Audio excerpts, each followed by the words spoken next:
महादेव हर हर महादेव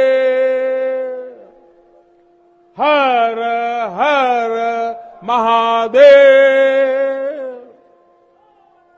ये अब मोदी जी के गवर्नमेंट के बाद सेकंड टर्म के अंदर ये उनमें हिम्मत आई है कि वो अपनी हेरिटेज को प्रोटेक्ट करने के लिए और अपनी सेल्फ रिस्पेक्ट के लिए वो कह रहे हैं कि हमारा मंदिर अगर तुमने तोड़ा है तो we will build it back where it was. हमने तो हर चीज को ऐसे एक्टिंग कर दी कि हमारा हिंदुस्तान से ताल्लुक ही नहीं है। तो हैं तो हम सब हिंदुओं की औलाद ना। आप हिंदुओं के मक्का में कोने में मस्जिद खड़ी कर दी है, नाजायज मस्जिद। इस मस्जिद के अंदर ज्योतिर्लिंग मौजूद है, शिवलिंग मौजूद है। जिसकी भी इबादतगाह टूटेगी उसके चाहने वाले को, उसको फॉलो करने वाले का दिल दुखेगा। ये ज्ञानवापी मस्जिद के बारे में नाज़रीन मैं बताऊं, ये असल में इसके साथ मसला ये है कि अगर आप थोड़ा सा साइड पे देखें तो आपको एक मंदिर की बाक़ियात मिलेंगी।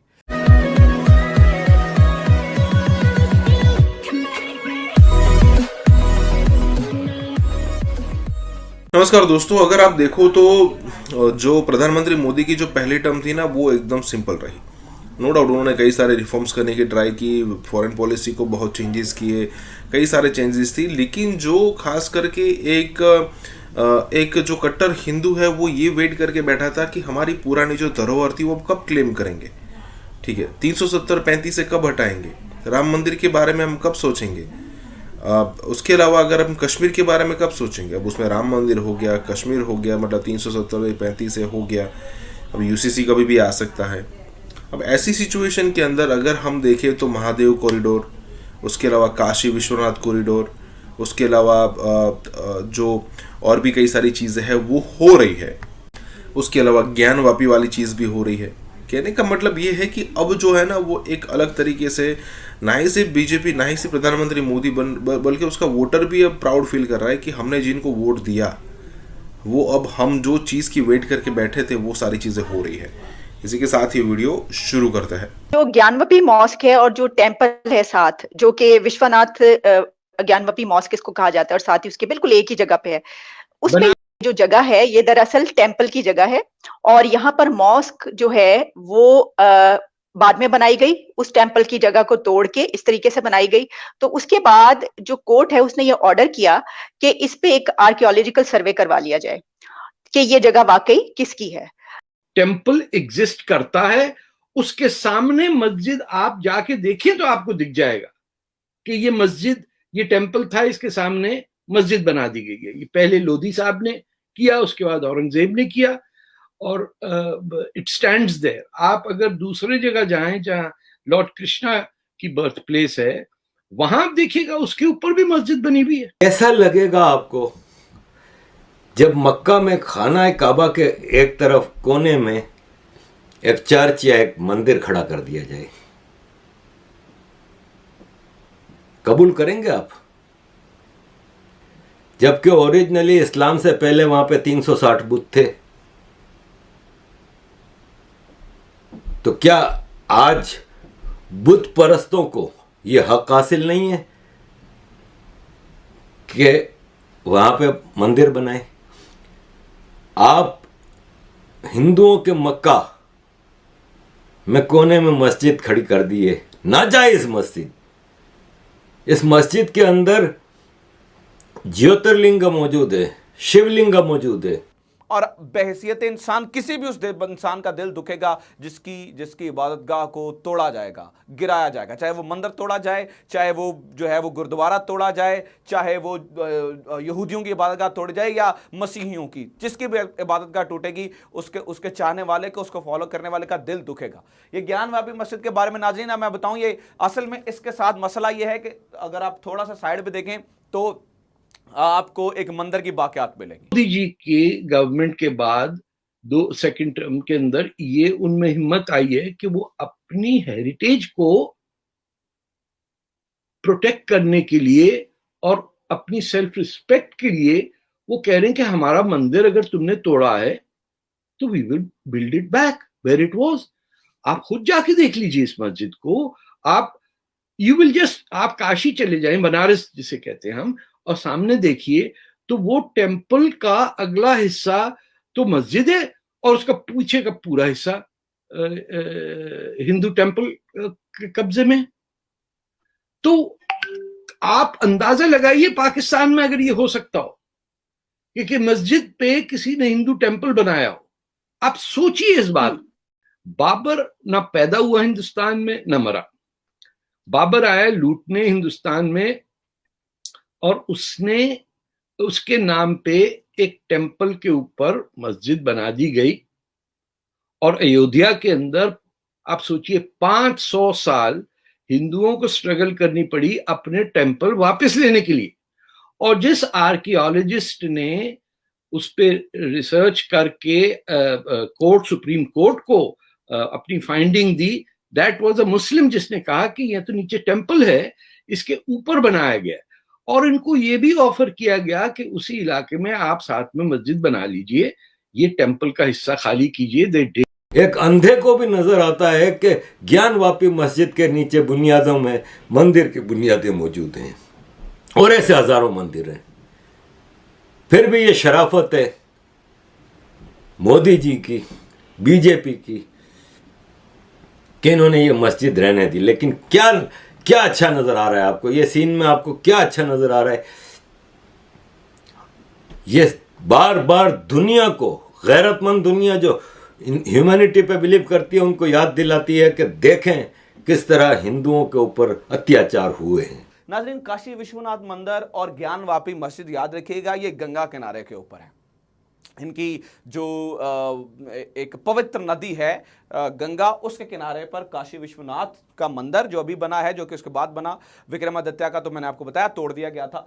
तो अब वो भी साथ उसके ऊपर भी मस्जिद ही बनाएगी, वो उससे साइड पे हट के मस्जिद बनाएगी।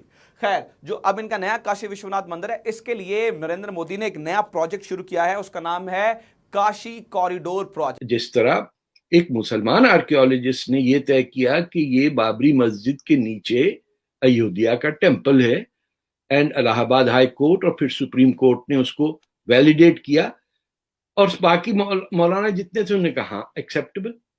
आप बताइए 500 साल तक लोगों को जो तंग किया कि उनके टेम्पल पे मस्जिद बनाई, लड़ते रहे, मरते रहे, बाद में सुप्रीम कोर्ट ने कहा, उन्होंने कहा फिर ठीक है, चले, वेरी गुड। अब जो है, अब ये दो सिटीज में, एक तो बनारस और काशी का टेम्पल, और दूसरा मैं भूल रहा हूं, बड़ा मेजर सिविलाइजेशनल सिटी है जहां लॉर्ड कृष्णा की पैदाइश है। They will fight for it. आप कौन होते हैं कि तुर्किस्तान से आके किसी के टेम्पल को तोड़ पे उसे मस्जिद बनाएं?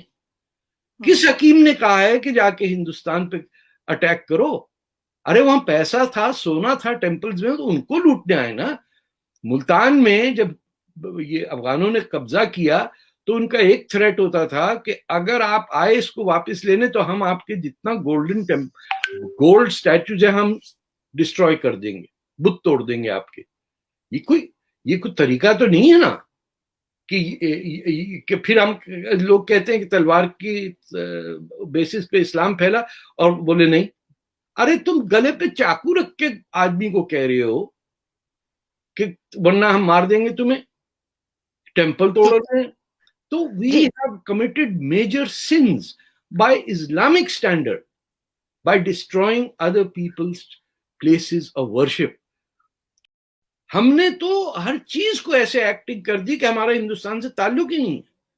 तो हैं तो हम सब हिंदुओं की औलाद ना। आपका डाटा जो है, क्योंकि आपके पास, आप देखें भाई 150 करोड़ का मुल्क है, लेकिन इंडिया ने जो डायरेक्शन पकड़ी है वो बहुत अच्छी पकड़ी है। That is what one should appreciate, जो आइडियाज लेके आए हैं। सो पॉइंट ये, आपका एक तो तबका वो है जो नीचे वाला है, दैट इज नॉट, उसको स्टार्टअप आए या ना आए उसको फर्क ही नहीं पड़ता, क्योंकि they are not connected with that economy. ठीक है, एक तबका है ऊपर वाला, जैसे आप लोग हैं, आप जैसे आप हैं, यानी कि ठीक है, और आपसे भी ऊपर और आपसे कुछ तबका नीचे होगा। इन सब का जो डाटा है वो तो सारा कॉम्प्रोमाइज हो गया। सो मतलब where does the security stands in? Because this is a very important thing for example अगर माइक्रोसॉफ्ट जो मैं देख रहा था 15,000 करोड़ हैदराबाद में लगा रहा है, डाटा सेंटर्स बना रहा है, तो सारा भाई वो तो फिशू हो गए। तो आपके हाथ में चीजें तो आई, बिजनेस हुआ, लोगों को रोजगार मिला, लेकिन एट द सेम टाइम जो सबसे इंपॉर्टेंट चीज है आपकी शनाख्त, आपकी आइडेंटिटी, आपकी इंफॉर्मेशन, वो आपसे निकल गई। इस पे क्या काम हो रहा है? क्योंकि इस पे मैंने देखा है काफी ज्यादा बातें होंगी। जो स्टार्टअप है ना, स्टार्टअप है जो हमारे लोगों ने यहाँ किया भाई। स्टार्टअप बाहर से थोड़ी आया यहाँ पे, उसके पार्टनर बाहर के कुछ हो सकते, पर it is a Indian initiative, it is not a then वो आता है international company setting up a shop here. जब मैं एक नया बिजनेस इंडियन शुरू करते तभी वो स्टार्टअप कहलाया जाता है। It has to be a company registered in India by Indians, then only it qualifies to startup. तो कोई बाहर से मार्केट देख के नहीं, अब जो मार्केट देख के आता है वो एमएनसी है, वो मार्केट है, उससे हमने दुकान खोली, वो एक अलग सेगमेंट ऑल टुगेदर। ठीक है जी, तो ये तीन चीजें हम यहाँ क्लैरिफाई कर लें। अब आपने डाटा सॉवरेंटी की बात की, एक डाटा सॉवरेंटी का बिल आ गया है, और वैसे भी पीछे हमने काफी, आपको याद होगा व्हाट्सएप ने एक पॉलिसी चेंज करने की कोशिश की थी इंडिया ने, हमने बोला यहाँ रहना रहो, नहीं तो निकलो। आज व्हाट्सएप कोई डाटा, आप जितने व्हाट्सएप कोई आपको अब इंडिया में कोई भी टर्म्स कंडीशंस पे साइन नहीं कराता, we have told them will not let it happen. दूसरा, डाटा सॉवरेंटी का बिल आया है। एक और चीज आपने देखो, इंडिया में जितने भी क्रेडिट कार्ड से पहले credit card information by default store करते थे लोग, वो भी स्टोर करना हमने बंद कर दिया। चौथी चीज, जो यहाँ भी हमारी जितनी फाइनेंशियल ट्रांजेक्शन है वो अब इंडियन सर्वर्स पे स्टोर होगी, बाहर नहीं होगी। हाँ, डाटा सॉवरेंटी पे बहुत काम करने की जरूरत है, there is definitely whatever to work more on it, वो कोई डाउट नहीं है।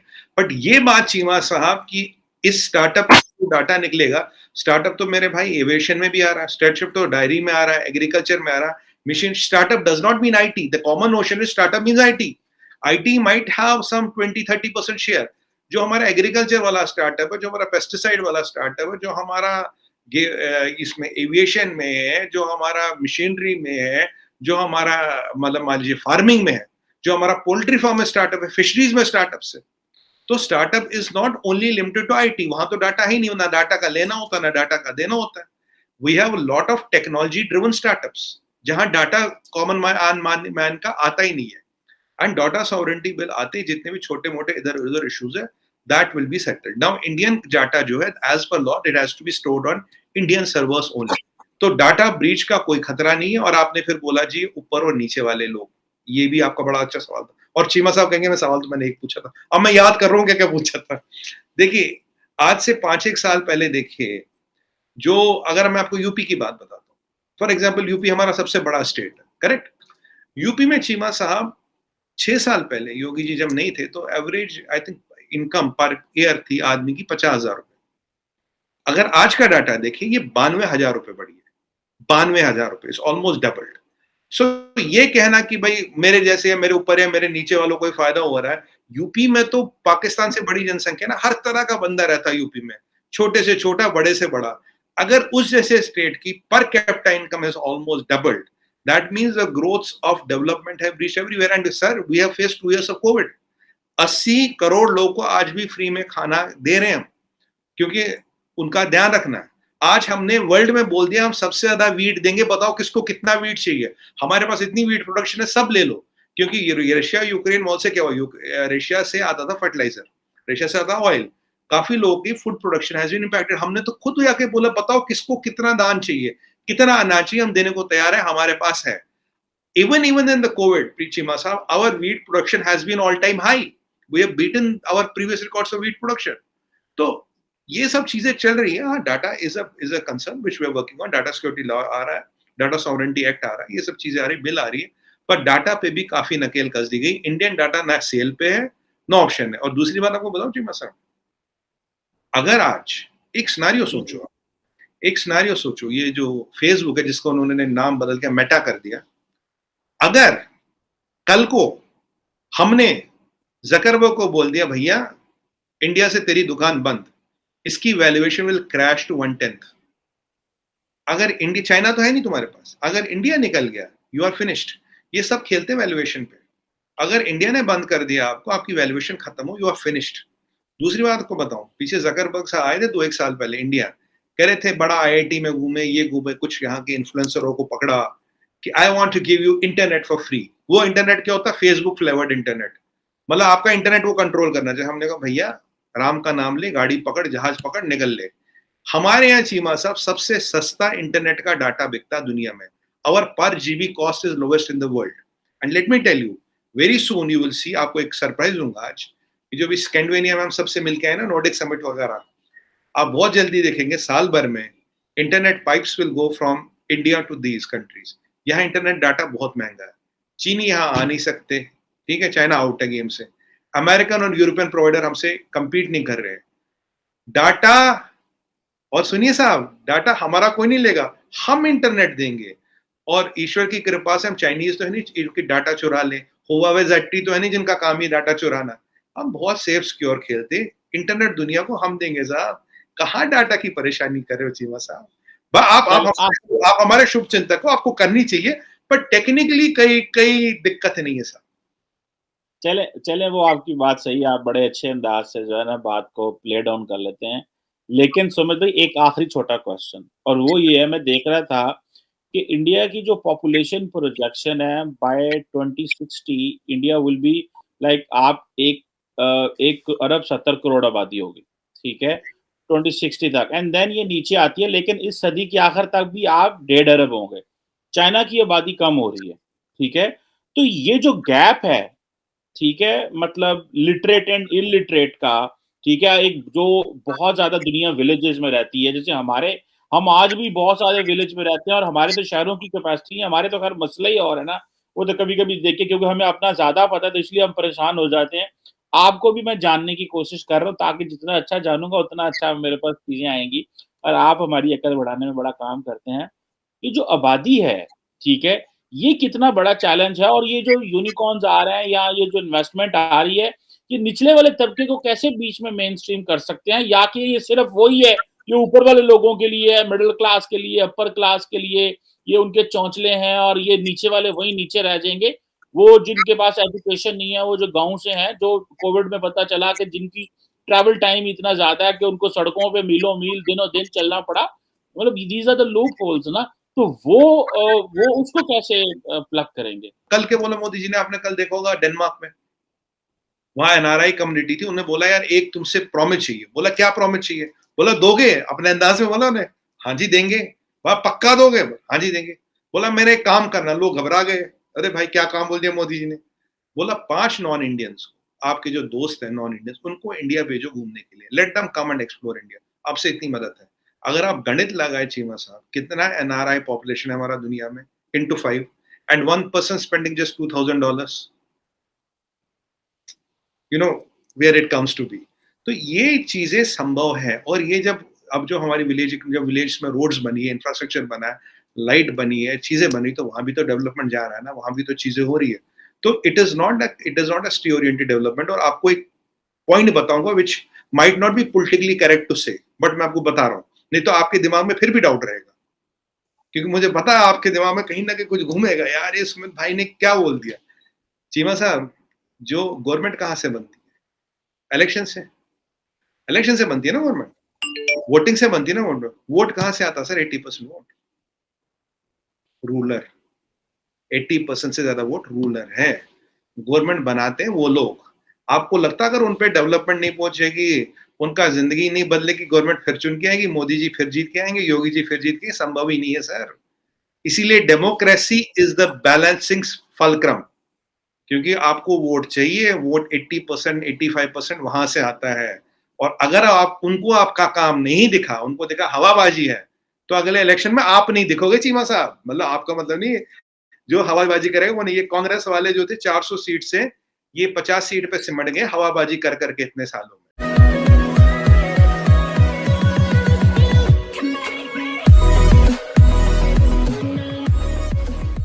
नमस्कार दोस्तों, अब यहाँ पर FDI फॉरेन डायरेक्ट इन्वेस्टमेंट की बात हो रही है. दरअसल सिचुएशन ये है कि इंडिया के अंदर अब पूरी दुनिया से अगर कंपैरिजन करो तो इंडिया के अंदर सबसे ज़्यादा FDI आ रही है, फॉरेन डायरेक्ट इन्वेस्टमेंट आ रही है. और उससे सिचुएशन ये है कि जो भी यहाँ पर प्रेडिक्ट करने वाली एजेंसियाँ है वो ये प्रेडिक्ट कर रही है कि अगर आप US में इन्वेस्ट करेंगे, चाइना में इन्वेस्ट करेंगे, वियतनाम में करेंगे तो आपको एक स्टडी रिजल्ट मिलेगा. लेकिन अगर आपको अच्छा खासा प्रॉफिट चाहिए तो आप इंडिया में इन्वेस्ट कीजिए, आपको अच्छे खासे रिटर्न्स यहाँ पर देखने को मिलेंगे। और ये बात बिल्कुल सच भी है, क्योंकि और ये ऐसा भी नहीं है कि प्रेडिक्शन सिर्फ 1-2 साल के लिए है, ये सालों साल तक चलता रहेगा, क्योंकि इंडिया के अंदर कई सारी अनटचेबल फील्ड अभी भी ऐसी है, अनटच्ड फील्ड अभी भी ऐसी है कि जहाँ पर अभी भी काम होना बाकी, और वहाँ से सिर्फ और सिर्फ ग्रोथ ही होगी, नीचे नहीं आने वाला इंडिया। तो कहने का मतलब ये है कि चाहे वो 44 हो, चाहे 64 हो, चाहे 100 हो, मतलब बिलियंस ऑफ डॉलर यहाँ पर इंडिया के अंदर आना शुरू हो चुके हैं। चाहे वो टेस्ला हो, चाहे वो सेमीकंडक्टर वाली कंपनियाँ हो, चाहे वो आईफोन वाला इन्वेस्टमेंट हो। इसी के साथ ये वीडियो शुरू करता है। इंडिया पिछले साल $44 बिलियन की डायरेक्ट फॉरेन इन्वेस्टमेंट आई है। जो पाकिस्तान करप्शन 128 पे, थोड़ा और अगर हम बर्दाश्त कर लें तो 138 पे आके ख़त्म हो जाएंगे। We will be last. ओ भाई, आप अपनी इकानमी को बूस्ट कर दें। इंडिया 1990 में पाकिस्तान से 4 गुना था, आज 11 गुना हो गया है। उनके फॉरेन डायरेक्ट इन्वेस्टमेंट आ रही है, हम देख क्या कर रहे हैं। हम काफ़ी अच्छी उनकी डील हो जाए, मामलात पर उधार तेल की मौखर अदायगियों पर बात हो जाए, कुछ पैसे हमें मिल जाए इजाफी। हमारे यहाँ बिजनेस जो है, फॉरेन ट्रेड हमारी जो है इंडिया से तो हम वैसे ही बंद कर दी हुई है। अफगानिस्तान में कर नहीं सकते, सैंक्शन लग गई हैं, अमेरिका अलाउ नहीं कर रहा। मैं माल बना रहा हूँ, मैं माल वहाँ भेजना चाहता हूँ, भेजता हूँ, मेरी कोई कबूल ही नहीं करती, पेमेंट नहीं आती। ईरान से पेमेंट नहीं आ रही, हम रीजनल ट्रेड कर ही नहीं पा रहे। हालांकि पूरी दुनिया में रीजनल ट्रेड होती है। हम अपने इन मामलात पे चार्टर ऑफ इकोनॉमी करें, चार्टर ऑफ डेमोक्रेसी करें, अगर आगे बढ़ना सही है, ठीक है, जल्द से तो कर लेंगे। बड़े आपका पॉइंट ऑफ व्यू आ गया। दुनिया के जिन मुल्कों ने अपनी ग्रोथ या अपनी आमदनी में इजाफा किया है, वहाँ डायरेक्ट फॉरेन इन्वेस्टमेंट आई है। इंडिया पिछले साल $44 बिलियन की डायरेक्ट फॉरेन इन्वेस्टमेंट आई है, और पाकिस्तान में 1.8 यानी $2 बिलियन से भी कम आई है। सर इस वक्त नेगेटिव है, इस वक्त आपकी एफडीआई नेगेटिव है। जी मैं से दुरुस्त कह रहे हैं, है ही नहीं ना। और नेगेटिव और बात ये कि माहौल ऐसा हमने पैदा कर दिया कि यहाँ हमारे यहाँ मुल्क में आना ही नहीं चाहते बैरूनी मुल्क के इन्वेस्टमेंट वाले। हम खुद बड़े अरसे से अपनी कंपनियों से, जिन कंपनियों से हम कारोबार करते हैं, कहते हैं कि इन्वेस्टमेंट लाओ, हमारे मुल्क में उनको एतबार ही नहीं है ना। हमारी पॉलिसीज़ में कोई तसलसल है, और फिर डिवैल्यूएशन इतनी ज़्यादा है। 15% तो जो प्राइम रेट है वो हो जाएगा, और ये मेरे ख्याल में तारीख का हाईएस्ट है। मैंने अपनी लाइफ में बहुत कम अरसा ऐसा देखा है, इस रेट पे कोई इन्वेस्टमेंट नहीं हो सकती। तो बहुत सी तब्दीलियां बड़ी इंपॉर्टेंट बात आपने की है, सबका है, किसी एक पार्टी का नहीं है। सर 12.75 तक भी हम गए हैं। बहरहाल ये आपका बड़ा वैलिड पॉइंट है। इकोनॉमी से निकल के जरा शैला साहिबा। मुल्क जो है सिफारती लेवल पे तनहा है, मुल्क जो है वो माशी सूरत हाल उसकी बहुत बिगड़ गई है। जानबूझ के अगर हम इकोनॉमिक मैटर्स को भी गलत बताएंगे या कोई ऐसी चीज़ें बताएंगे, तो आम लोग तो इन मामले को, ये ज़रा मुश्किल टॉपिक होता है ना, आम लोग तो ये समझते भी नहीं है। देखिए, हमारा जो रेवेन्यू है वो बिल्कुल नहीं बढ़ा। यानी इस वक्त हम दुनिया के उन चंद मुल्कों में से हैं जहां अपनी कौमी आमदनी का 11% भी रेवेन्यू नहीं है। हमारे दौर में हमने जो पिछला दौर था मुस्लिम लीग का, पीपल पार्टी ने जो रेवेन्यू छोड़ा था कोई 1800 अरब डॉलर था, हमने 1800 अरब रुपए था, हमने उसको 3600 अरब रुपए सालाना तक किया। इन्होंने अभी 6000 अरब तक लेके इनका टारगेट है, लेकिन वो 6000 कुछ भी नहीं होता। कम से कम डबल भी करें ना, तो क्योंकि डॉलर को 120 से इन्होंने लिया और 190 तक पहुंचा दिया, तो आप देखिए तो रेवेन्यू बिल्कुल नहीं बढ़ा। और मैं नहीं कहता कि हमने बहुत कमाल किया, हमने उसको डबल किया, ये डबल भी नहीं हुआ, लेकिन डबल भी हो जाए तो हम क्योंकि हमारी डॉलर इतना रीवैल्यू हो गया, करेंसी डीवैल्यू हो गई, तो ये रेवेन्यू जो है ना 11% दुनिया के चंद मुल्कों में है, बहुत कम है। फिर आप ये देख लीजिए कि असल चीज़ हमें अपनी कौमी आमदनी में इजाफा करना है।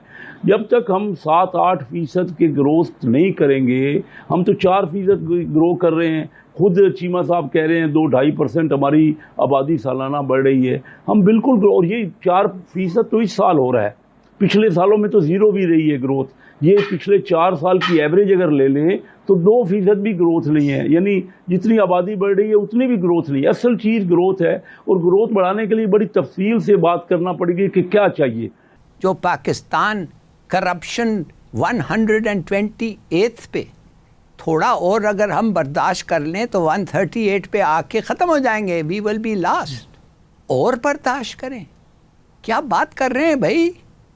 अगर और बर्दाश्त कर रहे हैं तो you are a failed state. Saudi Arab से बड़ी उम्मीदें लेके वो वहाँ पे गए हैं कि वहाँ पे उनका काफ़ी अच्छी उनकी डील हो जाए मामलात पर, उधार तेल की मौखर अदायगियों पर बात हो जाए, कुछ पैसे हमें मिल जाए इजाफी, कुछ काफ़ी चीज़ों पे और कुछ ज़ाहिर है कि और भी मुआहदों वगैरह पे भी।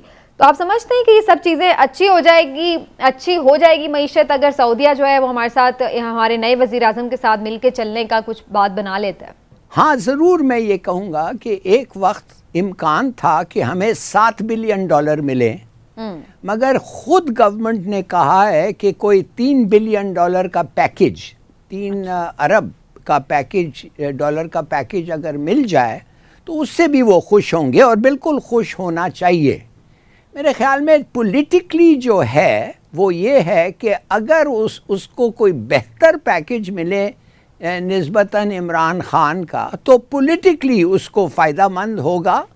ऑफकोर्स हम मुल्क को बेनिफिट भी होगा, मगर पॉलिटिकली उसको फ़ायदा मंद होगा और वो पॉइंट फिर वो बना सकेगा कि देखो मैं आया हूँ, इसलिए मैं शहबाज शरीफ और हम शरीफ इन सऊदी अरेबिया के जो भुट्टो का भी तो, बिलावल भुट्टो का भी तो ये है सबूत, राइट। और हिलाल साहब, बिलावल भुट्टो का भी तो एज ए फॉरेन मिनिस्टर ये पहला विजिट है। अरे आप किस पे बात करना चाहती हैं? मैं बता रहा हूँ शहबाज शरीफ को क्या मिलेगा, आप उस पे पहुंच गई हैं। तो वो साथ अब आप सुनिए तो सही ना। अब मैं आपको ये कहना, बिलावल भुट्टो का कुछ उसमें नहीं है, ये प्राइम मिनिस्टर और प्रिंस के दरमियान बात होगा। और मेरे ख्याल में इन रिटर्न आप ये पूछें कि हम क्या, शहबाज क्या करेगा सऊदियों के लिए, क्या करेगा? और शहबाज शरीफ ये करेगा सऊदियों के लिए कि वो कहेगा कि ठीक है, बहुत शुक्रिया आपको, जो भी मिला है इट्स गुड, थैंक यू, हमें जो भी आप देते हैं इट्स वेरी यूज़फुल। और साथ साथ में कोई प्रेशर जैसे इमरान खान ने लाया था OIC पे कि कश्मीर के ऊपर कुछ कहो, मुसलमानों के ऊपर कुछ कहो, आप रेस्ट कंटेंट, आप इजरायलियों के साथ गहरी दोस्ती जो आप बना रहे हैं उस पे हम कुछ कमेंट नहीं करेंगे, और ना हिंदुस्तान के खिलाफ आपसे हम कुछ स्टेटमेंट एक्सेप्ट करेंगे, ना OIC को हम पूछेंगे कि कश्मीर के मामले को प्रोजेक्ट करें। ये मुख्तलिफ इश्यूज हैं जिस पे हम आपको तकलीफ नहीं देंगे। तो मेरे ख्याल में ये एक इस किस्म का होगा। ठीक। इमरान साहब, सऊदी अरब हो या चीन हो, जो हमारे दोस्त ममालिक हैं, इर्रिस्पेक्टिव ऑफ द फैक्ट कि किसी की भी उस पर गवर्नमेंट है, आप समझते हैं कि ये हमेशा ही हमारे लिए मददगार साबित होते हैं ये ममालिक, और हमेशा रेस्क्यू करते हैं पाकिस्तान की मीशत को? अब ये अल्लाह हमें बचाए कि हम कभी उससे निकलते ही नहीं है, इस सिचुएशन से कि रेस्क्यू वाली पोजीशन नहीं रहते हैं। लेकिन आपका शहबाज शरीफ साहब के विजिट पर क्या ख्याल है, सक्सेसफुल होगा ये दौर? देखिए सुबीना, एक रवायत सी ऐसी रही है कि जो भी पाकिस्तानी हुक्मरान होता है वो अपने बैरून मुल्क दौरों का आगाज़ हमेशा सऊदी अरब से ही करता है। उसकी बुनियादी वजह यह है कि एक तो वो वहाँ जाके उम्रा की अदायगी करते हैं और अच्छे काम से अपनी इब्तिदा करते हैं। दूसरे, सऊदीया वो मुल्क है जो सबसे पहले आपकी मदद के लिए तैयार होता है। अब मियाँ शहबाज शरीफ का मामला समझ लें, जब मियाँ शहबाज शरीफ पिछले अपने जलावतनी के दौर में वहाँ गए हैं तो उस दौर में भी इन्होंने ना सिर्फ वहाँ पे अरबी ज़बान सीखी, बल्कि शाही ख़ानदान से इनके बड़े करीबी मरासिम हैं। आप ये देखिए, यही वजह है कि प्रिंस मोहम्मद बिन सलमान ने ख़ुद फ़ोन करके इन्हें मुबारक भी दी। अब ये अपने उन ताल्लुकात को इस्तेमाल करते हुए, गुड ऑफिस को इस्तेमाल करते हुए, ना सिर्फ ये कि पाकिस्तान के लिए ये को पैकेज अच्छा ले लेंगे, बल्कि इससे भी बढ़ के ये मामला है कि वो वहाँ से पाकिस्तानी जो लेबर है वहाँ उनके साथ वो भी एग्रीमेंट करेंगे और वो भी एक यकीन दहानी लेके आएंगे कि पाकिस्तानी लेबर जो है वो सऊदीया में जाएगी, जिससे ना सिर्फ लाखों लोगों को रोज़गार मिलेगा बल्कि मुल्क में ज़र मुबादला भी आएगा। तो ये मियाँ शहबाज शरीफ का एक बड़ा इस पे बड़ा कंसर्न है, और उनका जो एजेंडा था उस एजेंडे में ये बड़ा पॉइंट सरफहरिस्त था कि वो उनसे ये भी बात करेंगे। तीसरी बात जो है वो आप ये समझ लें कि तुर्की और मलेशिया के साथ मिलकर जो एक ब्लॉक की बात हो रही थी साबिक हुकूमत में, इमरान खान साहब के दौरे हुकूमत में, उस पर आपको याद है कि सऊदीया काफ़ी आपसे नाराज़ हुआ था और फिर army chief general Qamar Javed Bajwa साहब ने जाके वहाँ सूरत हाल को ठंडा किया था, संभाला था और मामला कुछ बेहतर किए थे। तो अब सऊदी अरब के तहफ़्फ़ुज़ात के बाद जो हैं ये अपने वज़ीर-ए-आज़म शहबाज शरीफ साहब, वो उनके इस हवाले से भी तहफ़्फ़ुज़ात को दूर करेंगे और उनको बताएंगे कि हम आपके साथ हैं और हम आपको किसी भी मामले में तनहा नहीं छोड़ेंगे। भारत ने सही मौका जानकर कश्मीर का महाज खोल दिया है और भारतीय फौज पाकिस्तान की ISI के एजेंट्स और मुजाहिदीन जो है उन्हें पकड़कर मीडिया पर ले आई है। उड़ी के एरिया के अंदर आर्मी ने घुसने की कोशिश, कश्मीर के अंदर इन्फिल्ट्रेशन जो हो रही थी मकबूजा वादी के अंदर, उसे आर्मी ने नाकाम बनाते हुए एक शख्स को मार दिया है, जबकि दूसरे शख्स को जिंदा पकड़ लिया। एक खबर चलाई जा रही है कि पाक दहशतगर्द पकड़ा गया है और दूसरा दरअंदाजी की कोशिश के दौरान हलाक कहा जा रहा है कि श्रीनगर में सीरीज ऑफ ऑपरेशन जारी है। सरकारी जराये का कहना है कि कल एक लाइव ऑपरेशन के दौरान एक दहशतगर्द हलाक और दूसरा पाकिस्तानी दहशतगर्द पकड़ा गया है। आर्मी जो है उसने ये दावा किया है कि हमने पिछले 7 दिन के अंदर 7 पाकिस्तान के भेजे हुए दहशतगर्द जो हैं उन्हें मारा है और 19-year-old लश्कर तैयबा का दहशतगर्द जो कि पाकिस्तान के सूबे पंजाब से ताल्लुक, कोई पाकिस्तानी दहशतगर्द भारत में दाखिल होने की कोशिश करते हुए पकड़ा गया। लोग पाकिस्तान से आए थे या लोग लश्कर तैयबा से ताल्लुक रखते हैं, तो मैं समझता हूं अब रियासत पाकिस्तान को और वजीर आजम इमरान खान को तकरीरों से आगे निकलना होगा।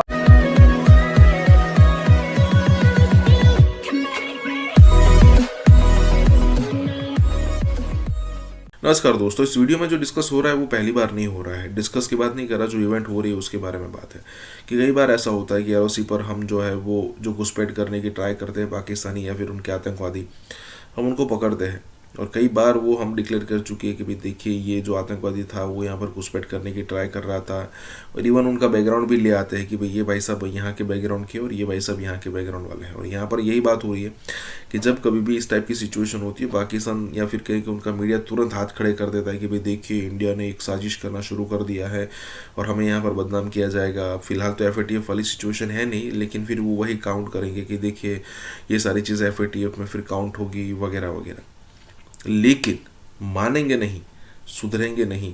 ये सारे जो नॉन स्टेट एक्टर है जैसे कि हाफिज सईद हो गया, जैसे लखवी हो गया, उन सबको यहाँ पर ठिकाने नहीं लगाया जाएगा।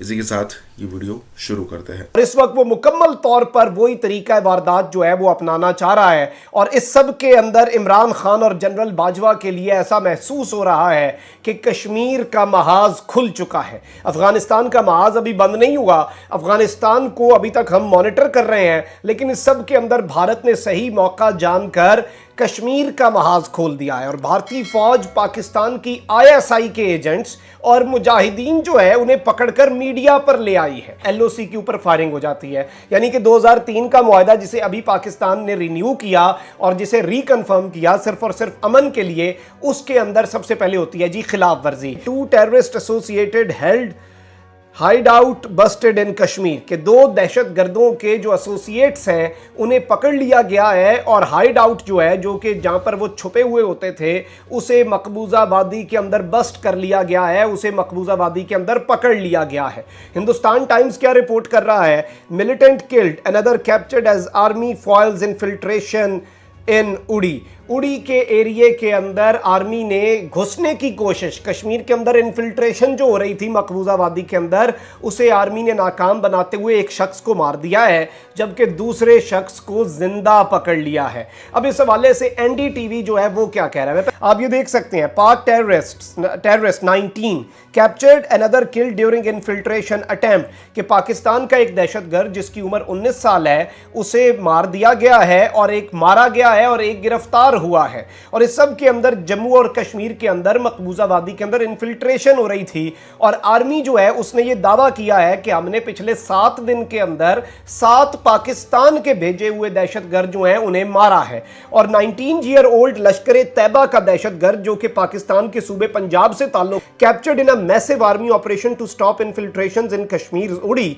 Has made big revolutions to the army including details of his terror training in which Pakistan army was allegedly single handedly involved कि इसे जिंदा जब पकड़ा है हमने और ये पाकिस्तानी पंजाब का रिहायशी है, इससे जब तहकीकात हुई तो पता चला कि ये दहशतगर्दी की ट्रेनिंग करवाती है Pakistan army. The terrorist surrendered when his associate trying to cross over with him was killed by the army. कि ये जो शख्स है 19 साल का, इसे गिरफ्तार कर लिया गया, इसने सरेंडर किया जब इसके साथी को मार दिया गया। The infiltrators were planning a major strike, ये एक बहुत बड़े हमले और एक बहुत बड़ी स्ट्राइक की तैयारी कर रहे थे। अली बाबरा पुत्रा, the captured terrorist, had claimed that he had to drop arms in Baramulla, but the size of the consignment raised suspicion. 6 terrorists tried to cross over according to the army. कि इसे कहा जा रहा है कि ये तो बारामुल्ला जो है वहां पर इसने कहा कि मुझे हथियार पहुंचाने का कहा गया था। तो ये एक बहुत बड़ी अपडेट है कि पाकिस्तान को अफगानिस्तान वाले मामले के अंदर बिजी देखकर पाकिस्तान को यहां पर एंगेज करने की मोदी कोशिश कर रहा है और उसके लिए माहौल जो है वो बनाना शुरू हो चुका है। इसके पीछे कौन सी खतरनाक साजिश तैयार हो चुकी है और इस साजिश में भारत के साथ कौन कौन से ममालिक शामिल हैं, कौन से जासूस को पकड़े जाने का दावा किया जा रहा है, असल में वो जासूस है कौन, तालिबान का इस सारे मामले से क्या ताल्लुक है। नाज़रीन इकराम, भारत पाकिस्तान हो या तालिबान, दोनों का खुला दुश्मन है। तालिबान के बारे में भारत ने नया बयानिया घड़ लिया है कि वो कश्मीर में आजादी पसंदों की मदद करेंगे, हालांकि अभी तक तालिबान ने ऐसा कोई इकदाम नहीं किया। इसके साथ साथ भारत ने हालिया दिनों में पाकिस्तान पे दहशतगर्दी का ठप्पा लगाने के लिए मुख्तलिफ बहाने तलाश करना शुरू कर दिए हैं। भारत आलमी सतह पर पाकिस्तान को बदनाम करने के साथ साथ पाकिस्तान में स्ट्राइक का बहाना ढूंढता रहता है। आखिर कैसे ऐसा हो सकता है? एक खबर चलाई जा रही है कि पाक दहशतगर्द पकड़ा गया है और दूसरा दरअंदाजी की कोशिश के दौरान हलाक कहा जा रहा है कि श्रीनगर में सीरीज ऑफ ऑपरेशन जारी है। सरकारी जराये का कहना है कि कल एक लाइव ऑपरेशन के दौरान एक दहशतगर्द हलाक और दूसरा पाकिस्तानी दहशतगर्द पकड़ा गया है। यह पाकिस्तान के साथ जंग बंदी के बाद शुरू होने वाला सबसे बड़ा बगावत के खिलाफ ऑपरेशन है। भारतीय फौज ने दरअंदाजी की 3 कोशिशों को रोकने के बाद 18 सितंबर से उड़ी और रामपुर सेक्टर्स में मुतअद्दिद ऑपरेशन किए। ऑपरेशन के दौरान 4 भारतीय फौजी जख्मी हुए हैं। नाजरीन, कहते हैं ये कि हालिया बरसों में ये पहला मौका है कि कोई पाकिस्तानी दहशतगर्द भारत में दाखिल होने की कोशिश करते हुए पकड़ा गया है।